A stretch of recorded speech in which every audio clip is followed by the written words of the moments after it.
চাওক আজি ৰঙিয়া বিধানসভা সমষ্টিৰ যিবিলাক প্ৰথমবাৰ যিসকলে ভোট দিবলৈ গণতান্ত্ৰিক অধিকাৰ লাভ কৰিছে, প্ৰথম ভোটাধিকাৰ লাভ কৰা বিশেষভাৱে এই যুৱক যুৱতীসকলৰ এই সন্মিলন আমি আয়োজন কৰিছিলোঁ আৰু সহস্ৰাধিক এনেকুৱা যুৱক যুৱতী আজি ইয়াত উপস্থিত হৈছে আৰু তেওঁলোকে যিহেতু এই গণতান্ত্ৰিক গোটেই ব্যৱস্থাটোৰ তেওঁলোক প্ৰথমবাৰ তেওঁলোক অংশীদাৰ হ'ব, গতিকে তেওঁলোকৰ যিটো ৰাজনৈতিক গণতান্ত্ৰিক অধিকাৰ সেই অধিকাৰটো যাতে উচিতভাৱে তেওঁলোকে ব্যৱহাৰ কৰিব পাৰে আৰু এখন বিকশিত সুৰক্ষিত অসম বা দেশ নিৰ্মাণ কৰাত যুৱ শক্তিয়ে সামূহিকভাৱে সংকল্প গ্ৰহণ কৰিব পাৰে আৰু ভাৰতবৰ্ষই আজি সমগ্ৰ বিশ্বত যিধৰণে আজি চতুৰ্দিশ বিকাশ সকলো ক্ষেত্ৰত আমি আজি আত্মনিৰ্ভৰশীল হোৱাৰ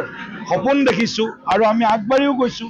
এই ক্ষেত্ৰত যুৱ শক্তিক কেনেদৰে আমি আগবঢ়াই লৈ যাব পাৰোঁ, এই গোটেইখিনি কথা আজিৰ এই সভাত আমি আহ্বান জনাইছোঁ আৰু লগতে যুৱ শক্তিৰ যিটো আমি জানো যে তেওঁলোকৰ মনত পৰিৱৰ্তন, ভাল কাম কৰাৰ ইতিবাচক চিন্তাৰ তেওঁলোক হ'ল ভাণ্ডাৰ। গতিকে এই ইতিবাচক যুৱ শক্তিৰ ভাণ্ডাৰটোক আমি ৰাষ্ট্ৰ শক্তিলৈ কেনেদৰে ৰূপান্তৰ কৰিব পাৰোঁ, সেইকাৰণে যুৱ শক্তিক আমি বিশেষভাৱে এই ক্ষেত্ৰত তেওঁলোকে সামূহিক যিটো সংকল্প, এই সংকল্প ল'ব লাগিব যে আমি দেশৰ কাৰণে জীয়াই থাকিব লাগিব। দেশৰ কাৰণে প্ৰয়োজন হ'লে আমি নিজৰ বলিদানো কৰিব লাগিব, কিন্তু দেশৰ হকে জীয়াই থকাটো এটা নতুন কনচেপ্ট বুলি ক'ব লাগিব। আগতে আমি এই কথাটো শুনি আছিলোঁ, দেশ কে লিয়ে মৰনা শিকো। এতিয়া কনচেপ্ট হৈছে দেশ কে লিয়ে জিনা শিকো। দেশৰ কাৰণে কেনেকৈ জীয়াই থাকিব পাৰোঁ, দেশৰ স্বাৰ্থত।